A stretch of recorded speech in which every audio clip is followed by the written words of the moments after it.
mas ressurgiu e vivo com o Pai está, porque Ele vive, posso crer no amanhã, porque Ele temor não há, mas eu venci, eu sei que a minha vida está nas mãos do meu Jesus, que vive está. Deus enviou seu Filho amado,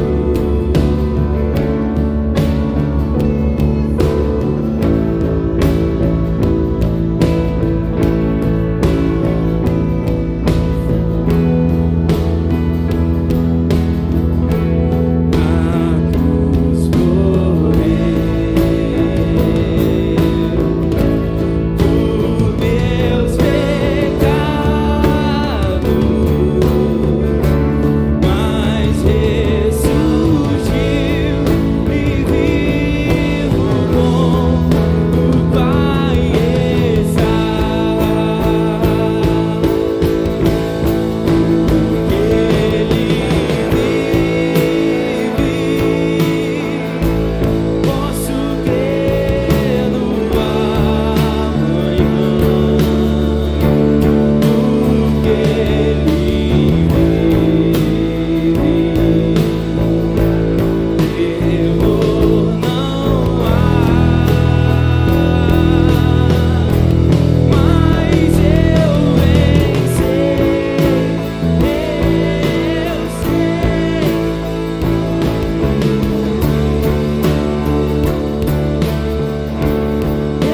Está nas mãos do meu Jesus, que vive está.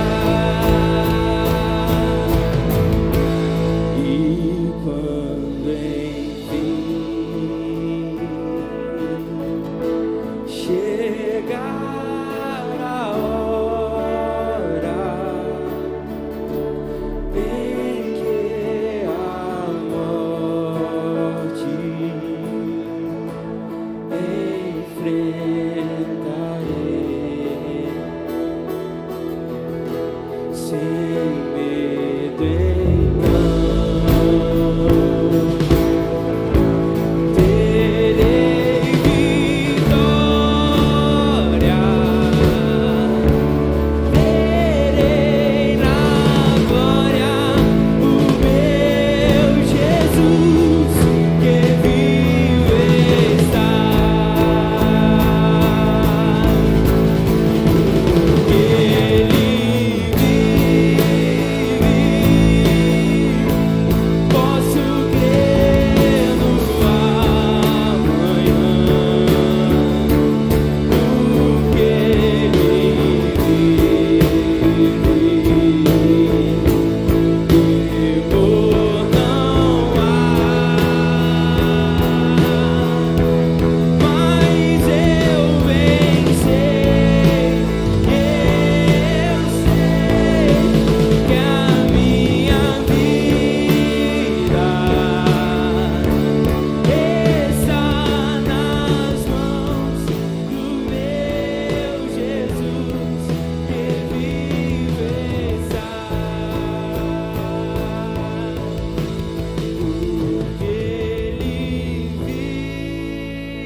Mais uma vez, vamos lá. Porque Ele vive. Porque Ele... Você pode erguer as suas mãos?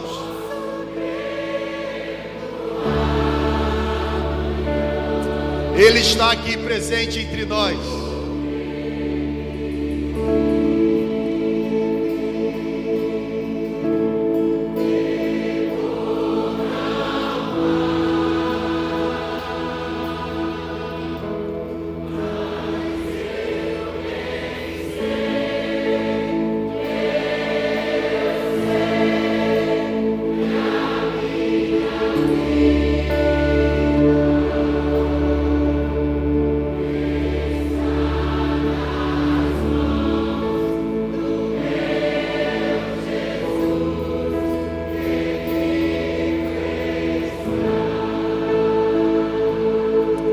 Pense comigo, olha que coisa maravilhosa.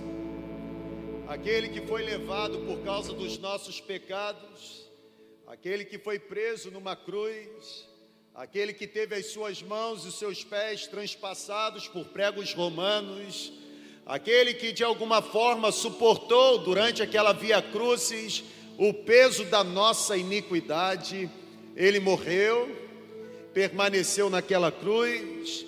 Alguém solidário retirou o seu corpo, levou até o túmulo, um túmulo construído no jardim novo de sua propriedade. Ali, aquele que morreu permaneceu com o corpo dentro de uma tumba por alguns dias, mas a Bíblia diz que o que nós cantamos é verdade. Quando as mulheres foram visitar aquele lugar, a pedra estava removida, o túmulo estava vazio, e elas ouviram um anjo que disse para elas: por que vocês procuram entre os mortos aquele que já está vivo? Porque Ele vive. Nós podemos crer no amanhã. Nós viemos para cá porque nós cremos na ressurreição. A ressurreição não é um discurso, a ressurreição não é fruto da imaginação do cristão, a ressurreição é mais do que um ato na história, a ressurreição é uma evidência, a ressurreição matou a morte, Jesus ressurgiu, Ele está vivo, Ele está presente no nosso meio, Ele está presente nesta celebração. Por isso eu queria que você começasse a alegrar o seu coração, que você começasse a permitir que o seu coração fosse alimentado pela certeza de que a nossa adoração não está sendo dirigida a um Deus morto, a um Deus pequeno. O nosso Redentor está vivo, o nosso Redentor está vivo, o nosso Redentor está vivo. Erga sua mão para o alto e cante essa canção, porque Ele vive. Eu posso crer no amanhã. Cante comigo, cante conosco, erga sua mão e cante isso com a certeza do seu coração. Porque Ele vive.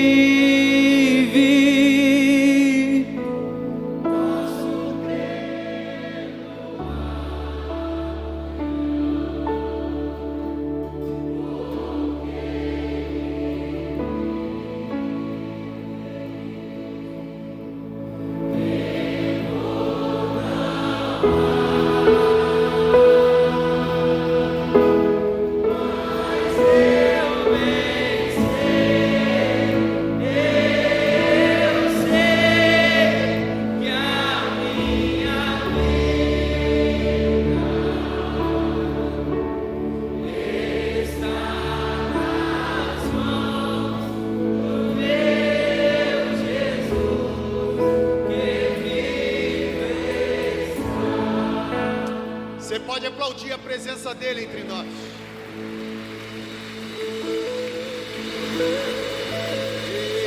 Está nas mãos do meu Jesus.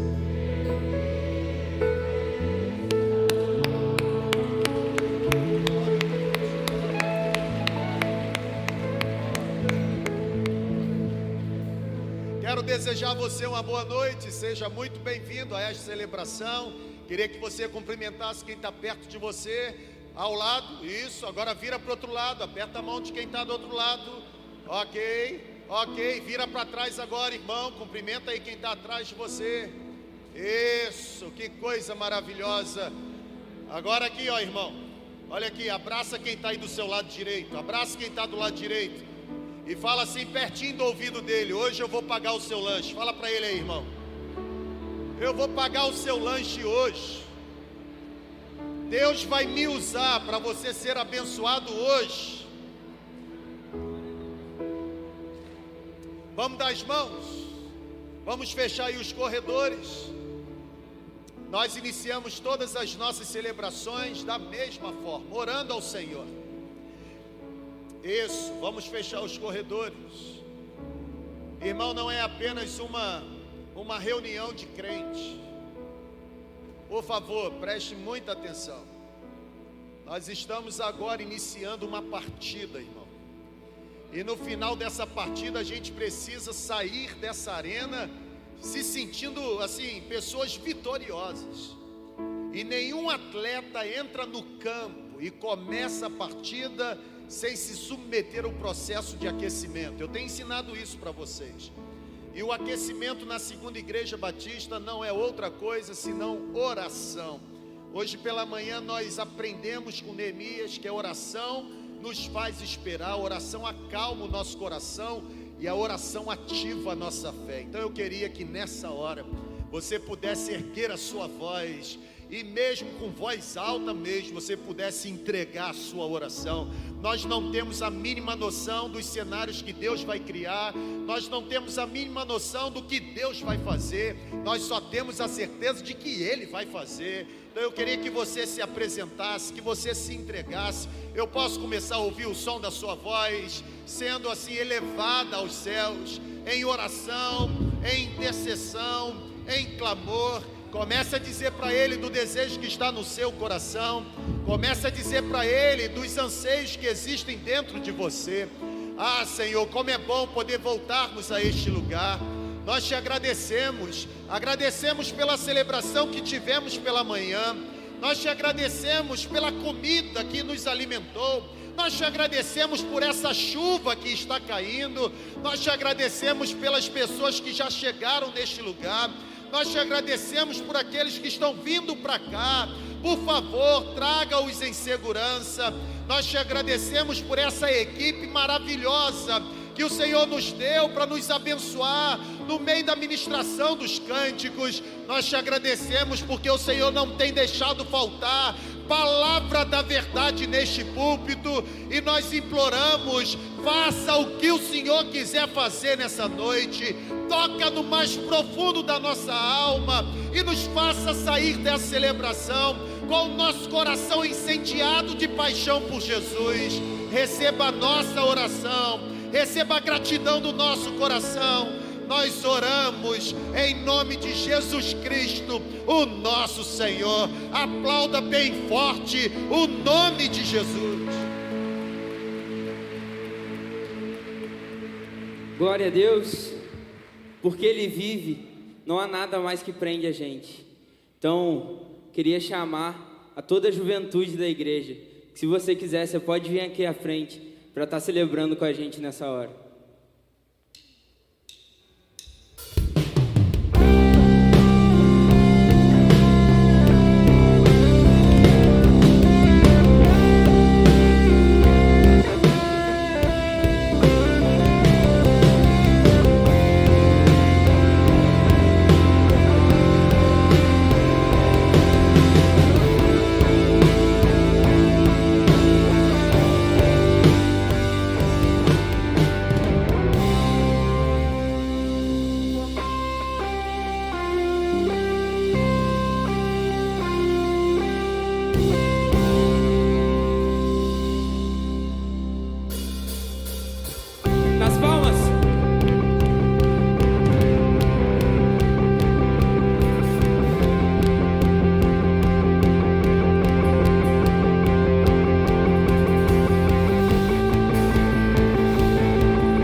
Os mortos viverão, as trevas fugirão, os povos te adorarão.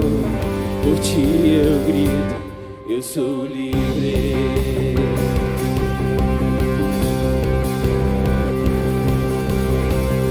Os cegos verão por ti, os mudos cantarão, os mortos viverão, as trevas fugirão, os povos te adorarão. Por ti eu grito, eu sou livre.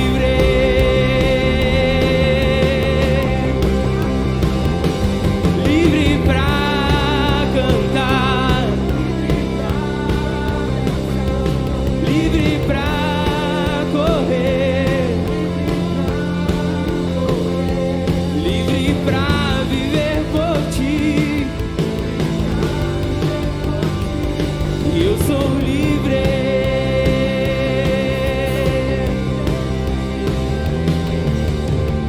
Os cegos verão por ti, os mudos cantarão, os mortos viverão, as trevas fugirão, os povos te adorarão. Por ti eu grito, eu sou livre.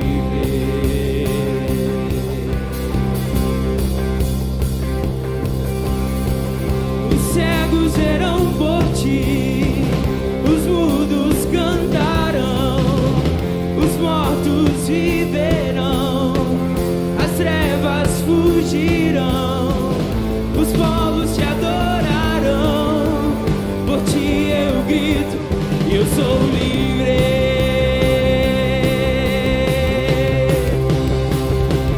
Livre pra dançar, livre pra correr, livre pra viver por ti. E eu sou livre.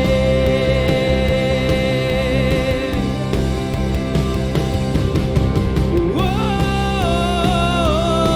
oh,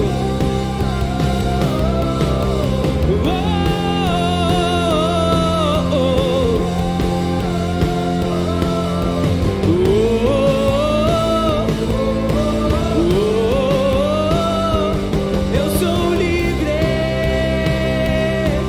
Olha só, a gente vai fazer o e a igreja vai responder, beleza?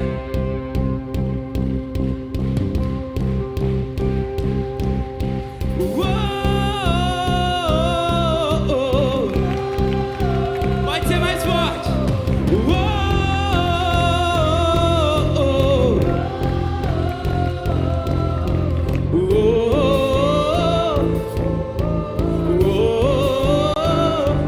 Eu sou livre.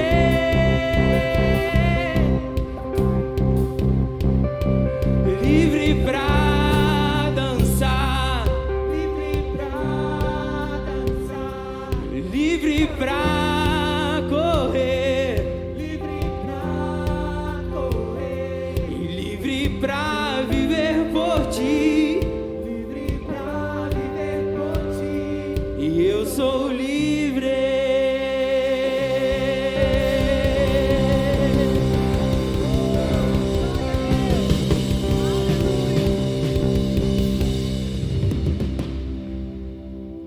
Nós somos livres porque nós temos um Pai, amém?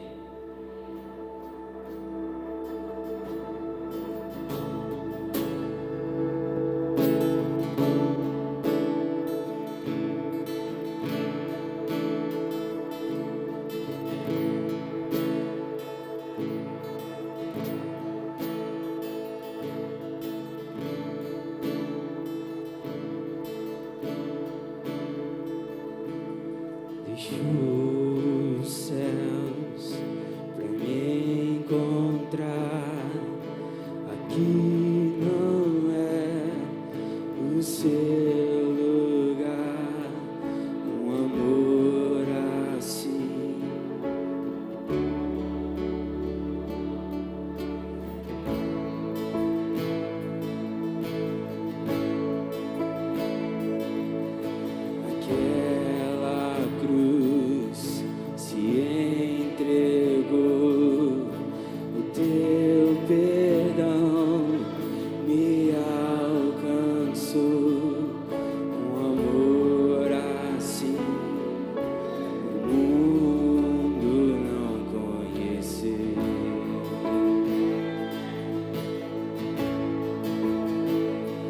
no altar de adoração. Jesus, Filho de Deus, deixou a sua glória. Jesus, Filho de Deus, Tu és Jesus, Filho de Deus, levou sobre si pecado e dor, venceu a morte, ressuscitou, um amor assim.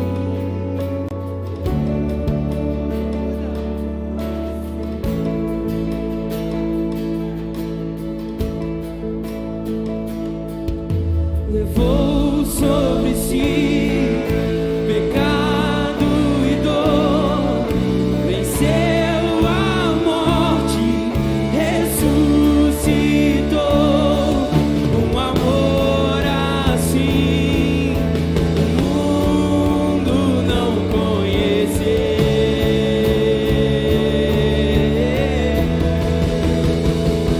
E no altar de adoração seja sempre exaltado, Jesus, Filho, deixou a sua glória, morreu em meu lugar. Jesus, Filho de Deus, e no altar de adoração, seja sempre exaltado.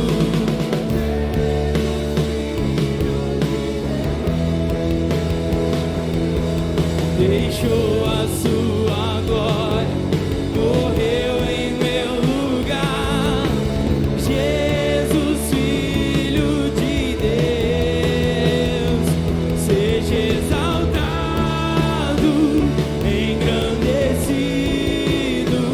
Teu nome é santo, poderoso é, e não há nada que apague o seu amor. A cruz me libertou, a cruz me libertou. Seja exaltado, engrandecido. Seu nome é santo, poderoso é, e não há nada que apague o seu amor. A cruz me libertou, a cruz me libertou. Seja exaltado.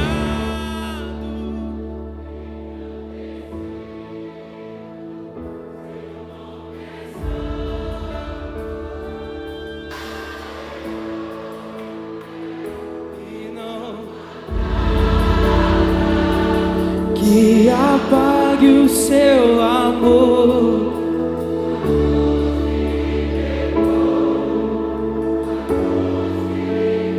Seja exaltado,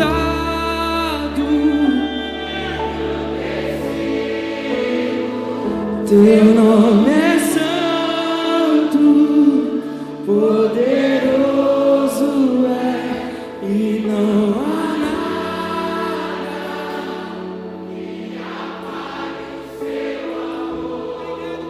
A cruz me libertou. No altar de adoração, seja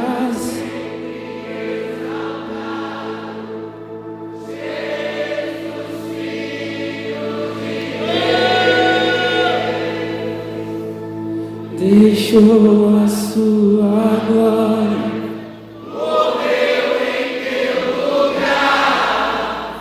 Jesus, Filho de Deus, Tu és Jesus, Filho de Deus, e eu não sou mais escravo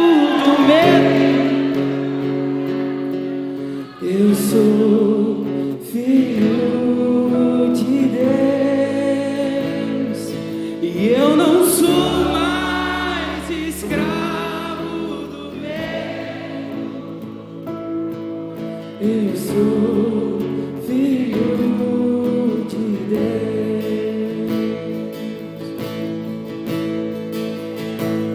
Uma melodia, Ele me encontrou, me cercou com uma canção que me libertou dos meus inimigos, dos meus medos, me salvou.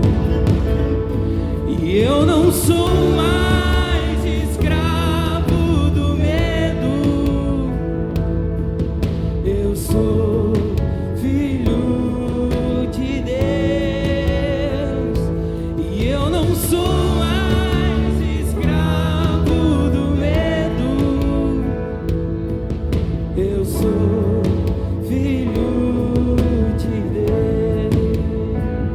Antes de nascer, escolhido fui, por meu nome me chamou.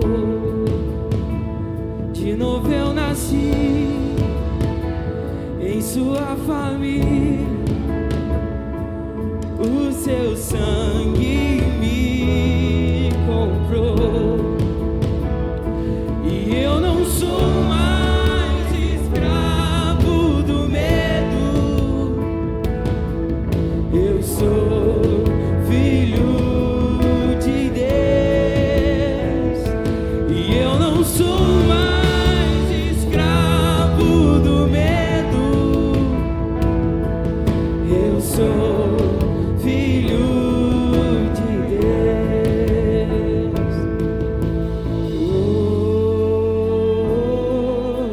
Oh, oh, oh,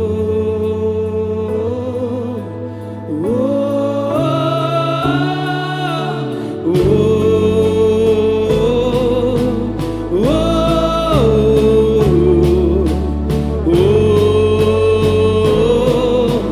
oh, abriu o mar pra eu passar por ele, perfeito amor que me alcançou, me resgatou e agora eu sou filho de Deus. Abriu o mar pra eu passar, perfeito amor que me alcançou, me resgatou e agora eu sou filho de Deus. E eu não sou mais escravo do medo.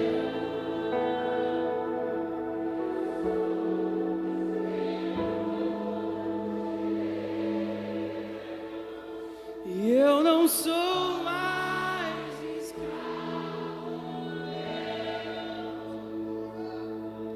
eu sou filho de Deus. E eu não sou mais.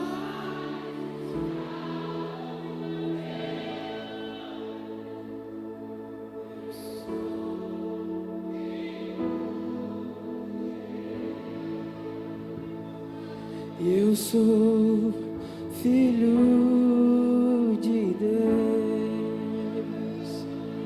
Eu sou filho de Deus.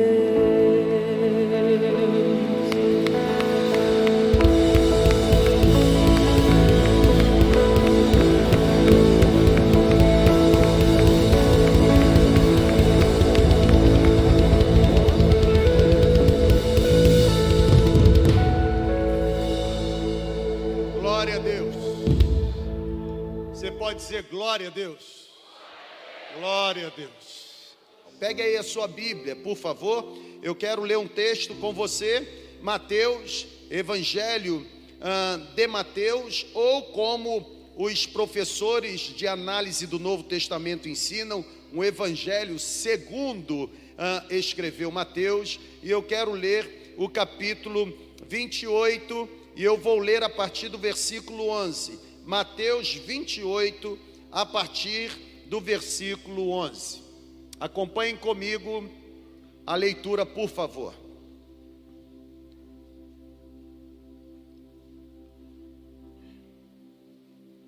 A Bíblia diz assim: enquanto as mulheres estavam a caminho, alguns dos guardas dirigiram-se à cidade e contaram aos chefes dos sacerdotes tudo o que havia acontecido. Só para você entender aqui o contexto: Jesus morreu, ressurgiu, ok? Ele então reapareceu, e agora, enquanto as mulheres estavam a caminho de quê? De se encontrar com os outros discípulos e testemunharem acerca da ressurreição, os guardas que eram responsáveis por guardarem o sepulcro, eles então disseram para os chefes dos sacerdotes que Jesus havia ressurgido e que o seu corpo não estava mais no túmulo. Agora acompanhem comigo o versículo 12. Quando os chefes dos sacerdotes se reuniram com os líderes religiosos, irmão, olha que coisa diabólica, eles elaboraram um plano. Eles deram aos soldados que guardavam o sepulcro grande soma de dinheiro e diziam aos soldados: vocês estão recebendo esse dinheiro para que vocês possam declarar o seguinte: vocês vão dizer que os discípulos de Jesus vieram durante a noite, furtaram o corpo enquanto vocês estavam dormindo, e se isso chegar aos ouvidos do governador, nós daremos a ele explicações a respeito de vocês, nós livraremos vocês de qualquer problema, por guardarem o sepulcro com o corpo de Jesus. Agora, porque o corpo de Jesus não estava mais lá, Jesus levantou-se dentre os mortos, reviveu, eles chamam os seus superiores e dizem: olha, aconteceu um problema, o corpo não está mais aqui, nós não temos a mínima noção do que possa ter acontecido, a verdade é que o morto não está mais morto, porque o corpo não está mais aqui. Os líderes daqueles soldados, eles então tiveram um plano. E qual foi o plano? Eles pegaram muito dinheiro, suborno, irmão, corrupção já existe há muito tempo. Eles pegaram muito dinheiro, deram nas mãos dos soldados e disseram o seguinte: estamos lhe dando dinheiro para que vocês possam dizer, para quem quiser ouvir, que os discípulos de Jesus vieram aqui e furtaram o corpo enquanto vocês estavam dormindo. Na verdade, o governador vai ficar sabendo e vai querer matar vocês pela incompetência, mas fiquem tranquilos, porque nós livraremos a barra de vocês. E a Bíblia diz que aqueles soldados receberam muito dinheiro para pregarem uma grande mentira, e essa mentira que eles pregaram, porque alguém teve capacidade de injetar dinheiro, se divulgou ou se divulga até hoje. O que eu quero dizer para você: enquanto existem inúmeras pessoas ainda hoje que não poupam esforços para usarem todo o dinheiro que têm na pregação ou propagação de mentira, Deus tem nos dado o privilégio de ter recurso para ajudar na propagação da verdade. Eu quero olhar para você e te dar uma motivação. Não seja como os líderes dos soldados que usaram o recurso que tinham para, de alguma forma, multiplicarem mentiras. Use o que Deus está te dando da forma correta, para que seja anunciada a verdade. Contribuir financeiramente numa igreja não é favor que a gente faz, é graça que a gente recebe. Deus não precisa do recurso que Ele nos deu e que está sob o nosso controle para fazer o que Ele deseja fazer. Pegar o que eu tenho, colocar à disposição, é desfrutar de um privilégio que eu não tenho, porque apesar do meu demérito, Deus assim me concede a graça de poder contribuir com aquilo que Ele está realizando. Então, enquanto nós estivermos cantando, se você tem alguma coisa para ajudar a propagar a verdade, se levante do seu lugar e com um coração muito grato, contribua generosamente. Pegue a sua Bíblia, por favor, e abra comigo Apocalipse capítulo 2, e eu quero ler a partir do versículo 1. Mais uma vez quero desejar a você uma boa noite, que a graça de Jesus esteja habitando no seu coração, que essa noite chuvosa esteja sendo não apenas para regar a terra, mas esteja sendo também para manter o nosso coração agradecido por aquilo que Deus está fazendo. Tudo que Deus faz é muito bom. Deus não erra no cálculo, Deus não erra no tamanho, Deus não erra na conta.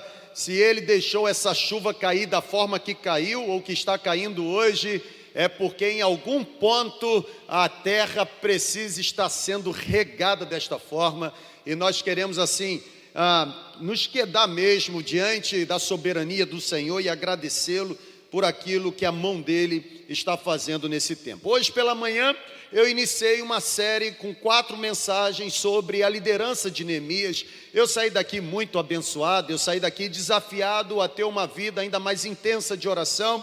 Eu saí daqui encorajado a ter no meu calendário semanal, ou melhor dizendo, meu calendário diário, uma hora silenciosa, pelo menos por dia, uma hora em que eu vou estar num canto, isolado de qualquer outra coisa que possa tirar minha atenção, e dedicar aquela hora em oração, em comunhão, em relacionamento, em profundidade mesmo, em intensidade de relacionamento com o Espírito Santo. Hoje pela manhã Deus nos abençoou muito, mas eu quero me utilizar das nossas celebrações no período da noite e começar com você um pensamento sobre a igreja ou as 7 igrejas da Ásia Menor. Algum tempo atrás, e muito tempo atrás, eu li um livro, eu tentei encontrá-lo, não achei, ainda está um pouco bagunçada a minha biblioteca por conta da mudança, mas eu li um livro de um pastor do Rio de Janeiro, e ele chamava o livro, dava o título ao livro de Cartas de Ontem para as Igrejas de Hoje. É mais ou menos isso o título do livro, e eu queria então queria me apropriar do título daquele livro, ok? Pegar emprestado e então tematizar essa série de mensagens como sendo Cartas de Ontem para a Segunda Igreja Batista em Campos de Hoje. Apesar da carta ter sido escrita há muito tempo atrás, me parece que o conteúdo das 7 cartas escritas às 7 igrejas tem muito a ver com a nossa realidade. Então eu vou começar lendo a primeira carta, é a carta escrita à igreja de Éfeso, e eu queria que você prestasse muita atenção comigo nesta leitura. A Bíblia diz assim: ao anjo da igreja em Éfeso escreva: estas são as palavras daquele que tem as 7 estrelas em sua mão direita e anda entre os 7 candelabros de ouro. Ele diz: conheço as suas obras, conheço o seu trabalho árduo, eu conheço a sua perseverança. Que elogio, né, irmão? Eu sei que você não pode tolerar os homens maus. Eu sei que você põe à prova, ou pôs à prova, aqueles que se dizem apóstolos, mas nunca foram. Eu sei que você, colocando à prova, descobriu que em vez de apóstolos, eles são impostores infiltrados no rebanho. Que elogio! Vocês têm perseverado e suportado sofrimentos por causa do meu nome. Que elogio! Vocês não têm desfalecido. Porém, quando entra uma conjunção coordenada sindética adversativa, é um problema. Está num elogio, e aí vem: porém, contudo, todavia, entretanto, mas sem o i, porque mais com o i não é conjunção. Eu tenho contra você uma queixa. Você abandonou o seu primeiro amor. Uma exortação. Agora vem uma advertência. Lembre-se de onde você caiu, arrependa-se e pratique as obras que praticava no princípio. Porque se você não se arrepender, virei a você e tirarei o seu candelabro do lugar dele, Mas há uma coisa a seu favor: você odeia as práticas dos nicolaítas, como eu também as odeio. Aqueles que difundiam a ideia de uma prática sexual impura. Aquele que tem ouvidos, ouça o que o Espírito diz às igrejas: ao vencedor darei o direito de comer da árvore da vida que está no paraíso de Deus. Vamos orar. Senhor, tem tanta coisa para entendermos enquanto revelação nesse texto, e isso só será possível se o Teu Espírito iluminar a nossa mente neste momento e nos levar mesmo à compreensão do que o Senhor tem para derramar sobre nós enquanto porção. Por isso, aquieta a nossa alma. Desfaça, ó Deus, qualquer coisa que possa nos tirar a concentração. Faça cessar agora as vozes que possam estar sussurrando no nosso ouvido, nos impedindo de ouvir a voz do Teu Espírito. Leva para longe de nós qualquer coisa que possa nos atrapalhar, porque nós queremos receber completamente o que o Senhor tem para nos dar. É a nossa oração e fazemos em nome de Jesus. Amém. Antes de entrar propriamente dita na carta que Jesus está entregando à igreja de Éfeso, à igreja dos Efésios, eu quero iniciar essa série com você apenas, assim, rapidamente, trazendo uma comparação entre o primeiro livro da Bíblia e o último livro da Bíblia. É muito legal quando a gente lê Gênesis e Apocalipse ao mesmo tempo, e eu queria sugerir que você fizesse isso esta semana. Eu sei que você já leu Gênesis no circuito 4x4, você está em Levítico, não é verdade? Aprendendo sobre santidade, tantas leis que Deus entregou para o povo, para estabelecer um padrão moral para o povo, então, se submeter. Mas quando eu olho para o primeiro livro da Bíblia e olho para o último livro da Bíblia, Gênesis e Apocalipse, eu percebo uma relevante diferença entre o primeiro e o último livro da Bíblia. Por exemplo, Gênesis apresenta o paraíso perdido, enquanto Apocalipse nos apresenta o paraíso recuperado. Em Gênesis está a primeira cidade, que foi um fracasso por conta do pecado, mas em Apocalipse está a cidade dos redimidos, que foi um sucesso por causa da ressurreição de Jesus. Em Gênesis, irmãos, está o início da maldição, a entrada do pecado, mas em Apocalipse existe a promessa de que não haverá mais maldição, porque no lugar que nós vamos, que foi preparado por Jesus, a maldição não entra. Em Gênesis, as primeiras lágrimas foram derramadas por causa do pecado, mas em Apocalipse está a certeza de que todas as lágrimas serão enxugadas. Em Gênesis está a comunhão corrompida, dilacerada, divorciada, mas em Apocalipse está a comunhão restaurada. É muito bacana. Um autor desconhecido certa vez disse que quem não tem dúvidas na interpretação do Apocalipse tem mais coragem do que sabedoria.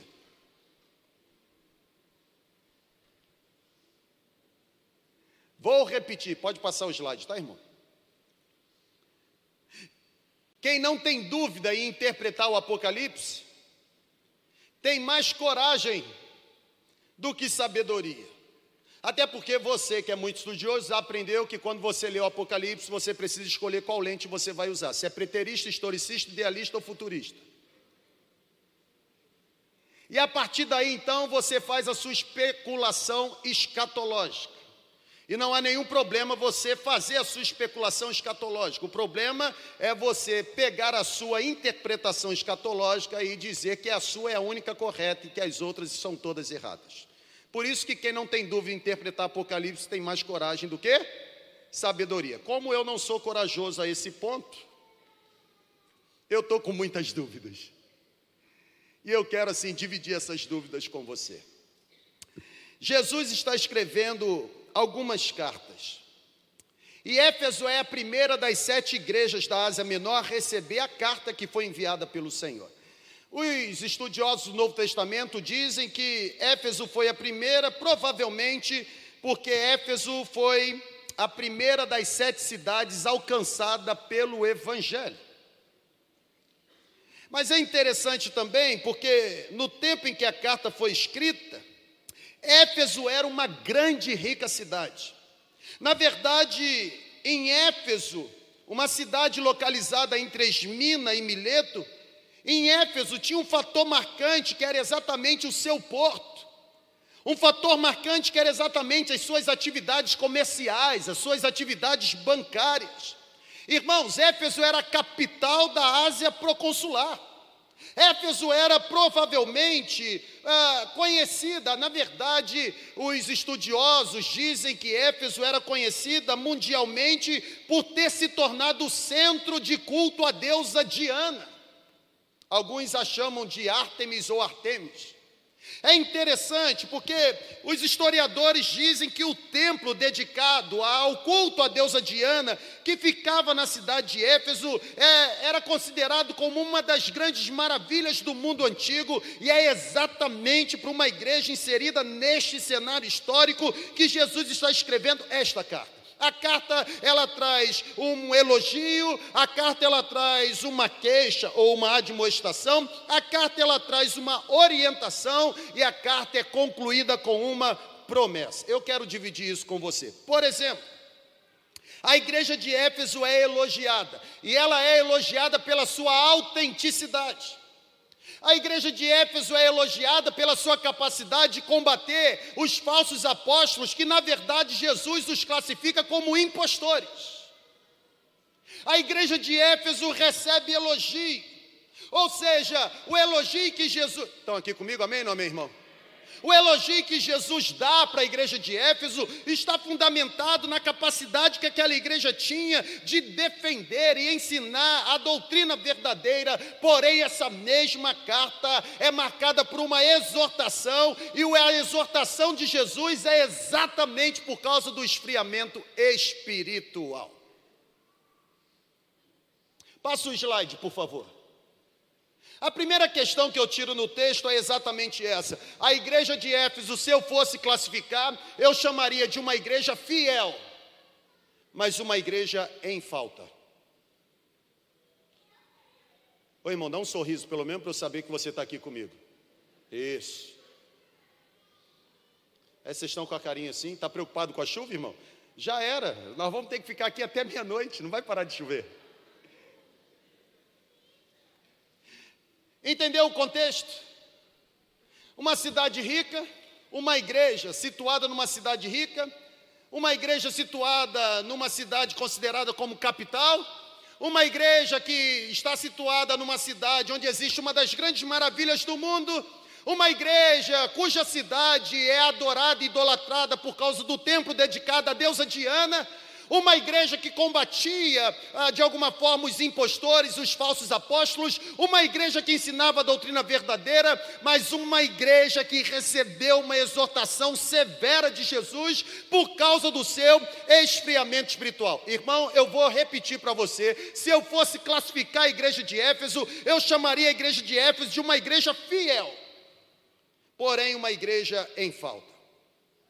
Talvez a grande questão que a igreja de Éfeso teria que dirimir é ser ou ter. Fica evidente quando a gente lê essa carta, fica evidente como esta igreja é elogiada por conta do seu trabalho, ou do trabalho que realizava. O texto diz que Jesus dá o seguinte elogio: eu conheço o labor, o trabalho árduo que vocês realizam. Irmão, os cristãos de Éfeso eram cristãos trabalhadores, os cristãos daquela igreja eram perseverantes, os cristãos daquela igreja estavam ocupados no ensinamento correto das escrituras sagradas. Aqueles cristãos, irmãos, eram cristãos que mesmo enfrentando hostilidades, crueldade, eles permaneciam firmes, eram cristãos que mesmo diante da mais severa perseguição, eles não se deixavam abater, mesmo em face, irmão, de grandes desafios, eles continuavam firmes no propósito de seguir a Jesus. Que igreja fiel! Está aqui comigo, amém ou não amém? Que igreja fiel! Uma igreja triunfante, uma igreja atuante, uma igreja que de alguma forma exercia de bom grado o seguir a Jesus. Irmãos, que igreja fiel! Na verdade, a igreja de Éfeso era composta por cristãos que não se deixavam ser levados por falácias. É por isso que Jesus os elogia, dizendo o seguinte: vocês combateram os nicolaítas. Que igreja fiel! Os cristãos da igreja de Éfeso eram cristãos que colocavam as pessoas à prova, demonstrando que conheciam muito bem a palavra. Que igreja fiel! No entanto, o próprio Jesus, no versículo 2, ele elogia a igreja, destacando alguns predicativos. Eu conheço o seu trabalho, as suas obras, o teu labor, a tua perseverança. Ele no texto deixa claras evidências que conhecia o quanto aquela igreja se esforçava e perseverava para se manter fiel. Jesus no texto deixa clara evidência o quanto ele sabia que aquela igreja lutava para permanecer íntegra nos ensinamentos da palavra. Irmão, que igreja fiel! Porém, surge uma pergunta em meio às virtudes que identificava aquela igreja como uma igreja fiel. E a pergunta foi: por que vocês abandonaram o primeiro amor? Uma igreja fiel, porém uma igreja em falta. Uma igreja que trabalhava, mas uma igreja que não mais amava. A mesma igreja que agora se encontrava em falta, era a igreja que tempos atrás era elogiada pela sua capacidade de manifestar o amor. Irmão, tenta resolver uma dúvida comigo, porque eu tenho mais coragem, ou melhor dizendo, eu estou buscando mais sabedoria do que coragem. Como pode uma igreja como a igreja de Éfeso, tão ativa, como pode uma igreja como a igreja de Éfeso, tão militante, como pode uma igreja como a igreja de Éfeso, tão perseverante, irmão, como pode uma igreja de Éfeso, elogiada por ser uma igreja tão trabalhadora, como pode essa igreja não vivenciar mais o primeiro amor? Porque é exatamente isso que Jesus está dizendo. Vocês trabalham, vocês produzem, a celebração de vocês é fantástica, vocês cantam muito bem, eu sei o quanto vocês são perseverantes, vocês são exímios exegetas bíblicos, mas vocês abandonaram o primeiro amor. Sabe qual a resposta que eu encontro do porquê aquela igreja, mesmo sendo fiel, foi encontrada em falta no primeiro amor? É o próximo slide. A resposta que eu encontro é: nem sempre muito trabalho é sinônimo de muito amor. Cuidado! O fato de você estar envolvido com as coisas do reino de Deus não significa que você esteja envolvido com o Deus do reino. Eu vou repetir. Não é porque você tem várias funções numa igreja local que você ama muito o Senhor do reino. Nem sempre muito trabalho é sinônimo de muito amor. Irmãos, diversas vezes o nosso trabalho na igreja nada mais é do que resultado de um ativismo estéril. Muitas vezes o nosso trabalho na igreja nada mais é do que resultado de um ativismo ou de algo mecânico, sabe? Há uma ênfase em produzir, há uma ênfase em fazer acontecer. Nós nos fundamentamos pelo título que nós temos. Irmão, a nossa identidade não pode ser autenticada pela função que eu exerço. Por isso que eu fico vendo algumas pessoas interessantes. Certa vez, no Rio de Janeiro, onde eu pastoreava São João de Meriti, o dia que você estiver assim entediado, quiser alguma aventura, entra no carro São João de Meriti, é top. Isaías fala sobre São João de Meriti: quando passares pela linha vermelha, o tiro não pegará em ti. Brincando, irmão, heresia, apaga, depois edita da filmagem. Mas olha para cá, lá em São João de Meriti, uma vez eu fui cumprimentar, e eu ainda não era pastor, e eu fui cumprimentar uma pessoa, pastor, recém-ordenado. Quando eu chamei pelo nome Mirinha, foi terrível. Ele olhou na minha cara e falou assim, aí citou o nome dele, isso não, é pastor fulano de tal. Irmão, eu fiquei em crise. Porque eu pensei o seguinte: o dia que eu tiver que provar que eu sou o pastor, significa que eu nunca fui. E se o meu pastorado ou o meu pastoreio está fundamentado no título que eu carrego, significa que a minha liderança é posicional e não é uma liderança conquistada. E gente que se fundamenta na liderança posicional tem que ficar negociando para não perder a posição, porque quando perde a posição, perde a liderança. Mas gente que tem a liderança conquistada, a exemplo de Jesus, não tem problema de perder função, porque a sua liderança não tem a ver com a função que exerce, mas tem a ver com a influência que manifesta. Nem sempre o maior líder numa instituição será aquele que está no topo da pirâmide, porque liderança não tem a ver com função, liderança não tem a ver com posição, liderança tem a ver com influência. Que igreja maravilhosa era a igreja dos Efésios. Igreja fiel, mas uma igreja em falta. Por quê? Porque em meio a muita produção, abandonaram o primeiro amor. Irmão, estar muito ocupado em nome de Deus, não necessariamente significa estar completamente comprometido com Deus. O nosso time pastoral tem um compromisso. Aliás, tem vários, e entre os vários tem um que é primordial. Dia de terça-feira, se está com diarreia, compra a fralda geriátrica e venha.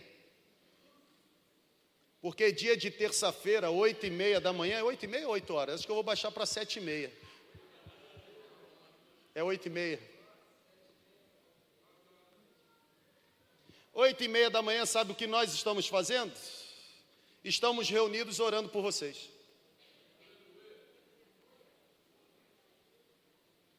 Estamos reunidos planejando a igreja que você faz parte. Estamos reunidos sangrando mesmo diante de Deus, pedindo a Deus para revelar qual é o próximo passo que nós precisamos dar. E sabe por que nós estamos fazendo isso? Porque eu não quero no meu time pastoral alguém que esteja se autenticando pelo título que possui.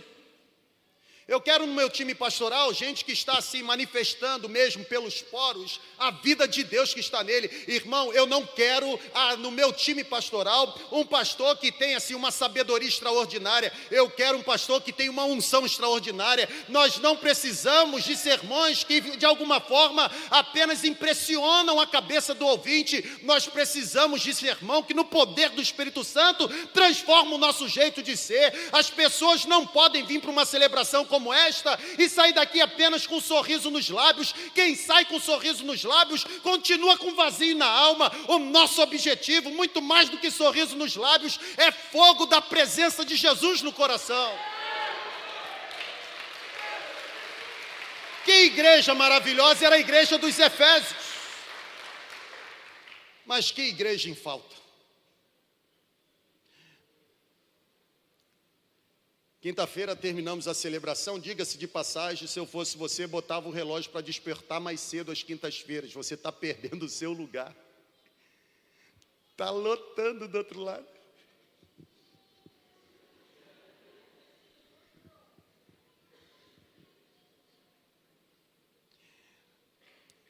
A senhora me perguntou assim: pastor, o senhor fica empolgado, né? É óbvio que eu entendi, e é uma senhora zelosa. Não era fogo estranho não, é gente de Deus. E eu disse para ela: ô irmã, só vou assim pedir a sua permissão para corrigir o termo. Não é empolgação, porque empolgado não sabe o que está fazendo e depois passa. Mas eu fico mesmo elétrico, apesar de ser muito tímido. Mas sabe por quê? Falei para ela: eu queria que a senhora um dia, na vida, desfrutasse da experiência que eu desfruto todas as vezes que eu estou olhando para um povo e falando em nome de Deus. Irmão, é um negócio.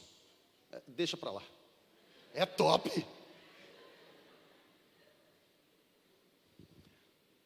Porque a gente, apesar de ser uma igreja fiel, não pode ser encontrado em falta. Não é o trabalho que a gente realiza, porque aquela igreja realizava. Não é a organização que a gente tem, porque aquela igreja era organizada. É a intensidade da presença como se manifesta. Aprenda uma coisa, nem sempre muito trabalho é sinônimo de muito amor. O que eu quero dizer para você, eu vou dizer agora. Mais do que o seu trabalho, o Senhor deseja ter o seu coração. Eu vou repetir porque você não entendeu, porque se você entender, você ia vibrar. Mais do que o seu trabalho, mais do que aquilo que as suas mãos podem produzir, o Senhor deseja ter a devoção do seu coração. Mais do que você se envolver com as coisas do reino, irmão, você precisa estar envolvido com o Senhor do reino. Olha para cá, irmão. Mais do que você se envolver com as coisas do reino, você precisa se envolver com o Senhor do reino. Eu, quando olho para essa igreja, eu percebo que o essencial, o fundamental não é aquilo que eu produzo ou aquilo que eu realizo no reino. Olhar para a igreja dos Efésios é ter a certeza que o essencial, o fundamental, o primordial é exatamente o que o Senhor do reino produz ou realiza em mim, através de mim. Porque, passa o próximo slide, como diz um cara gente boa chamado Adonias Júnior, nós não fomos chamados para fazer, nós fomos chamados para ser. Não confunda a produção com o relacionamento. Mais do que o trabalho de suas mãos, Deus deseja receber a devoção do seu coração. Ser ou ter não tem a ver em fazer, tem a ver em ser. Não é o que eu faço, é quem eu sou. Não é o que eu produzo, é a essência que eu tenho. Eu posso produzir, irmão, eu posso ser o melhor performance do universo. Eu posso ser o melhor cara, ou o cara mais habilidoso para entreter multidão. Sabe aqueles caras do stand-up? Eu posso ser o melhor. Sabe o que vai acontecer? Você apenas vai rir, mas não produz transformação. Porque não é produção, irmão, é relacionamento. Eu, quando olho para essa igreja, eu me lembro do fundador da World Vision, ou Visão Mundial, Bob Pierce. Em 1950, obrigado, irmão. Em 1950, esse homem, o fundador do que nós hoje chamamos de Visão Mundial, ele iniciou a sua caminhada. Irmão, a Visão Mundial foi considerada a maior agência cristã do mundo em auxílio a pessoas necessitadas. Na verdade, estima-se que a Visão Mundial serviu até hoje mais de 100 milhões de pessoas. Deixa eu corrigir. A estatística diz que a Visão Mundial serve mais de 100 milhões de pessoas por ano, em aproximadamente 100 países. Sabe quem fundou isso? Bob. E o interessante é que o Bob era alguém considerado como apaixonado por Jesus. A sua paixão por Jesus, estão aqui comigo, amém ou não amém? A sua paixão por Jesus o levou a se envolver, a se comprometer incondicionalmente por um mundo sem fome, um mundo sem doença. E Bob começou humildemente a ajudar crianças órfãos da guerra da Coreia. E a história diz que ele orava frequentemente essa oração, dizendo que o meu coração seja partido pelas coisas que partem o coração de Deus. O interessante é que a realidade era outra. A realidade é que quanto mais Bob se esforçava, olha aqui, você que é pai e mãe, quanto mais Bob se esforçava por suprir necessidades espirituais e humanas em vários lugares ao redor do mundo, mais ele se distanciava do zelo pela sua família. O entusiasmo, através da missão mundial, o entusiasmo de Bob em ajudar e suprir necessidade de pessoas, sabe o que resultou? Resultou em Bob abandonar completamente a sua família. Estão vivos ainda, irmão? Por exemplo, a autobiografia desse homem fundador da Visão Mundial, a autobiografia diz em uma das páginas que quando uma de suas filhas telefonou, ele estava em uma viagem transoceânica. E ela telefonou para o seu pai dizendo que precisava que ele voltasse rápido para casa, porque ela precisava muito da presença dele, mas a autobiografia pinta as páginas dizendo que ele se negou, ele não compreendeu a motivação do apelo de sua filha. A sua esposa, Lorraine, de alguma forma, tentou contribuir porque estava com ele na viagem, implorou para que ele pudesse retornar para casa, mas em vez disso ele preferiu seguir viagem voando para o Vietnã. Quando Lorraine, esposa de Bob, chegou em casa, ficou chocada, sabe por quê? Porque ela encontrou a filha se recuperando de uma tentativa de suicídio. A filha do fundador da Visão Mundial. A filha do homem que abrigava no coração um fogo incontrolável de ganhar gente para Jesus. Aquela filha, quando viu a sua mãe, ela disse para ela: mamãe, eu só precisava sentir os braços do meu pai, do meu papai ao meu redor, mas eu sabia que ele não viria. Você está compreendendo, irmão? Bob Pierce soube que o que tinha acontecido, na verdade, tanto ele quanto a sua esposa tentaram conseguir ajuda, mas olha para cá, tarde demais. A história diz que 2 anos depois a sua filha cometeu suicídio. Bob, que sempre dizia que queria ser assim, consumido por Deus. Bob, que sempre dizia que queria ser alguém assim, completamente esgotado na obra missionária, ele experimentou isso da maneira mais triste. Ele viveu muitos anos distante da sua família. Em 1963, começaram então os conflitos de Bob com o Conselho da Visão Mundial. Em 1967, ele se demitiu da função na Visão Mundial, que desempenhou durante anos, e em 1978, morreu de leucemia. Poucas semanas após a sua morte, uma outra filha começou a escrever um livro. O título do livro é Man of Vision, Woman of Prayer. Um homem de visão, uma mulher de oração. E sabe por que ela escreveu esse livro? Porque ela contava os milagres que Deus havia realizado através do seu pai na Visão Mundial. Mas ela também verbalizava o lado negro da dolorosa vida familiar que eles viveram. Quando eu falo que nem sempre muito trabalho é sinônimo de muito amor, vai aqui, irmão, assim, a frase da semana para você publicar onde você quiser publicar. Olha para cá. Cuidado para que em fazendo a obra de Deus, você não destrua a obra de Deus. Vou repetir. Cuidado para que em fazendo a obra de Deus, você não destrua a obra de Deus. Você que é pastor assim como eu, cuidado. A ordem de Deus para mim e para você enquanto marido é cuidar da esposa. E a gente entra numa de que a gente vai fazer a obra do Senhor e Deus vai cuidar da família. Deus disse que a obra é Ele que faz e a família é você quem cuida. Reaja aí, irmão. Senhor, eu vou fazer essa viagem aqui, cuida da minha família. Está invertido. Quem faz a obra é Ele. E quem cuida da família é você.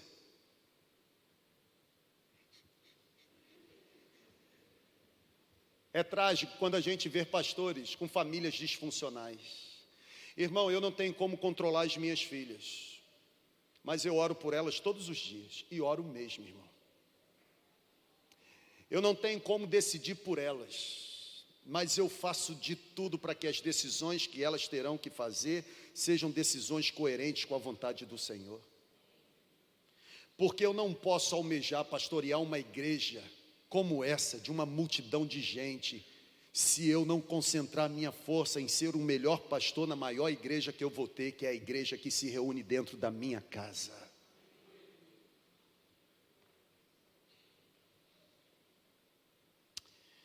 Cuidado, para que em fazendo a obra de Deus, você não destrua a obra de Deus.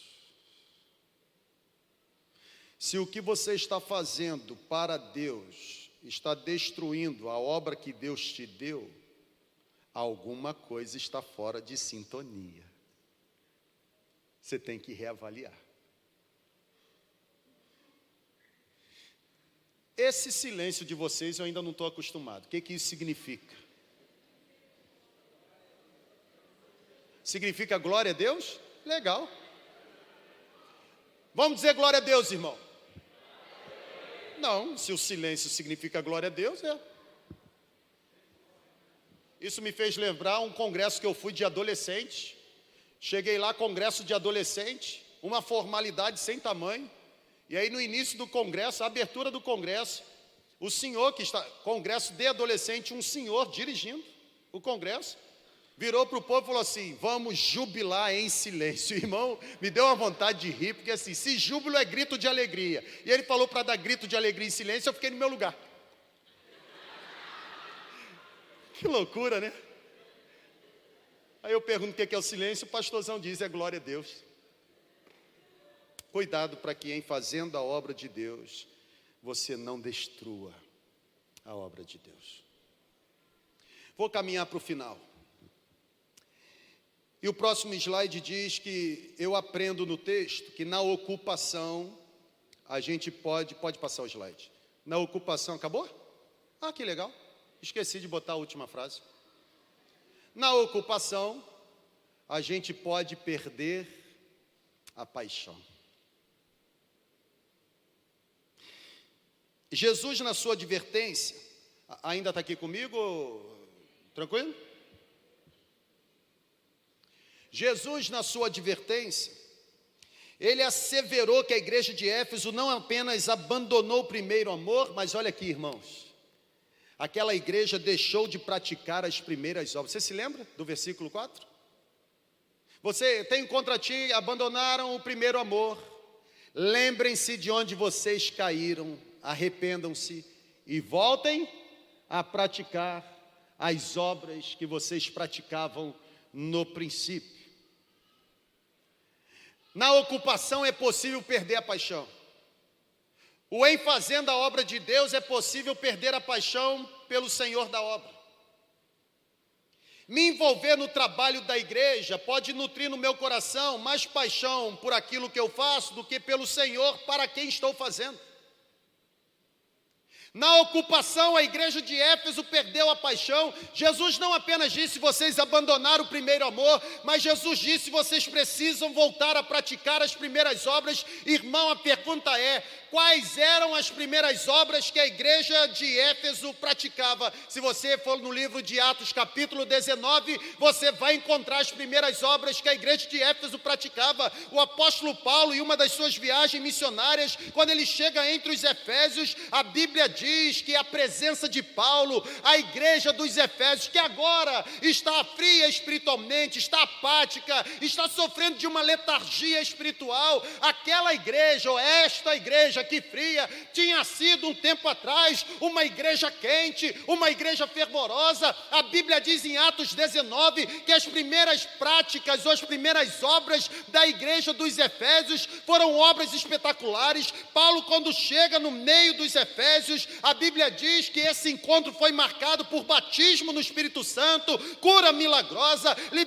liberações ou libertações de vida, ou seja, existiram conversões sinceras. O que Jesus está dizendo para a igreja dos Efésios, quando ele orienta: vocês precisam voltar a praticar as obras do princípio, Jesus está dizendo que até então, as coisas que eles estavam fazendo não eram mais semelhantes ao que eles faziam, aquelas obras de cura, de milagre, de manifestação do Espírito Santo, não faziam mais parte da igreja dos Efésios. Sabe, irmão, aqueles cristãos abriram mão daquilo que é vital. Houve um abandono do que é essencial. Irmão, como eu e você estamos vulneráveis a nos preocuparmos mais em tornarmos as nossas celebrações aconchegantes do que produzirmos um ambiente onde o Espírito Santo possa tocar nos corações. Como nós estamos vulneráveis a gastarmos tempo discutindo cor de parede de templo, em vez de lutarmos para que pessoas que estão debaixo do domínio de Satanás sejam alcançadas pelo reino do Filho do amor de Deus. Como nós somos assim vulneráveis, irmãos, nós estamos vulneráveis. Eu, por exemplo, fico vulnerável todo dia em tentar encontrar a melhor metodologia que vai fazer a segunda igreja se desenvolver. Enquanto eu estou lá na minha sala, tentando encontrar a melhor metodologia, Deus está tentando me puxar, dizendo assim: a melhor metodologia eu já te dei, eu não preciso da melhor metodologia, eu preciso de melhores homens, melhores mulheres, melhores na fé, melhores na santidade, melhores na pureza, melhores no trato. Não é metodologia, é gente. Nós não existimos por causa de coisas, nós existimos por causa de pessoas. Jesus não morreu na cruz para recompensar pessoas retas, Jesus morreu na cruz para redimir pessoas perdidas. O meu chamado e o seu chamado é alcançar uma multidão para Jesus.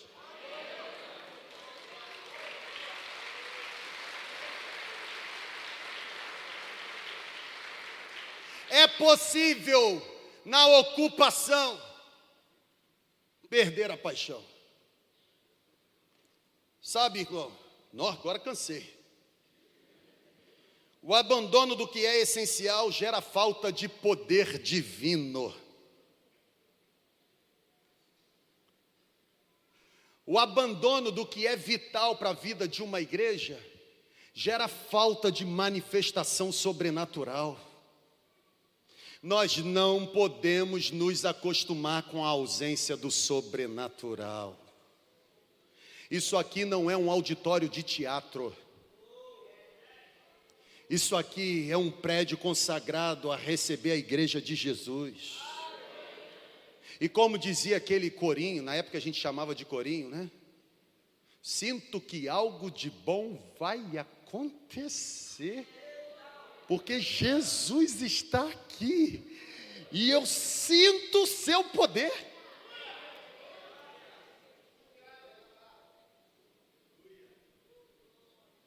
O ambiente tem que mudar, as pessoas têm que chorar, têm que se render, irmão. A gente está saindo com a maquiagem perfeita, sua maquiagem tem que voltar para casa toda borrada. É sério, irmão. Porque eu não posso deixar passar a oportunidade de tê-lo presente, palpável. Que celebração especial. Ele está aqui, eu quero tocá-lo, eu quero senti-lo, eu quero ser transformado. Cuidado para que na ocupação você não perca a paixão. A igreja dos Efésios perdeu a paixão de executar as primeiras obras. Obras que na vida de uma igreja são essenciais e fundamentais. Deus nos livre de sermos encontrados como uma igreja que trabalha bem, canta bem, prega bem, se organiza bem, mas uma igreja em falta. Ser muito organizado é obrigação nossa. Cantar bem é obrigação nossa. Pregar bem é obrigação nossa.